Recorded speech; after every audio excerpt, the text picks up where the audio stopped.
Market research company YouGov have published a survey which reveals how different people in the UK voted. They interviewed over 50,000 people, and here are their results. Probably the easiest way to guess how someone voted is based on their age. The data shows a clear difference between how younger and older people voted. In first-time voters aged 18 and 19, Labour are 47 points ahead of Conservatives, whereas when it comes to the over 70s, Conservatives have a 50-point lead over Labour. This is an absolutely huge divide in how young and older people vote. It's not just the very top and bottom of the age spectrum who have different views. You can clearly see that the older you get, the more likely you are to vote Conservative. In fact, YouGov calculate that for every 10 years older you get, you're 9% more likely to vote Conservative. There was a pretty serious increase in the turnout of young people this year, but older people are still more likely to vote. This shows that a lot of the power of young voters still remains untapped. If as many young people voted as over 70s, the results would have looked completely different. Having looked at the age data, it should come as no surprise that the Conservatives are the most popular party by far when it comes to retirees. It's also not shocking that Labour do the best with students, who naturally tend to be younger.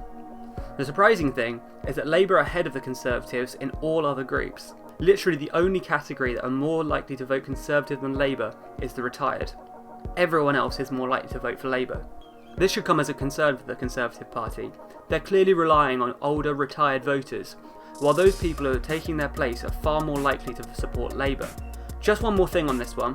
It's probably a little surprising that the biggest area of support for the Lib Dems is with students. They did try to appeal to young people with their policies this year, but you might expect students to have held more of a grudge over tuition fees.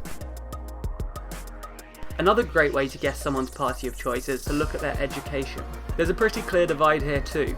If you have a low level of education, GCSE or below, you're 23% more likely to vote Conservative than someone with a higher education. That's degree level or above. The opposite is true for Labour and Lib Dems, who do better with the more highly educated. If you have a high level of education, you're 17% more likely to vote Labour than Conservative. Admittedly, this is influenced by the fact that young people are likely to have more qualifications than the old. However, YouGov say that the Conservatives still have a graduate problem even after accounting for this. Here are the different class classifications that YouGov have used. A is upper middle class, B is middle class, C1 is lower middle class, C2 is skilled working class, D is working class, and E is non-working. When you combine A, B and C1 together, which is the upper and middle classes, Labour are behind the Tories by 4%, whilst when you combine C2, D and E, working class and non-working, Labour are only behind by 2%. Interestingly, the Tories are just as popular in ABC1 as they are in C2DE. Generally, Labour does slightly better in the lower classes. However, it's incredibly weak correlation, and Labour does beat the Conservatives in the lower middle class.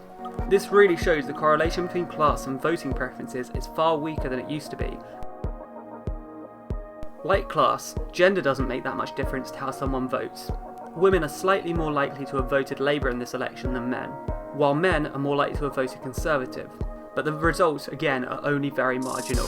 The biggest factor that things seem to come down to is age. We've released an article and a video about how young people voted this year and why people tend to get more conservative as they get older. You can find the article and video for this at tldrnews.co.uk/oldconservatives.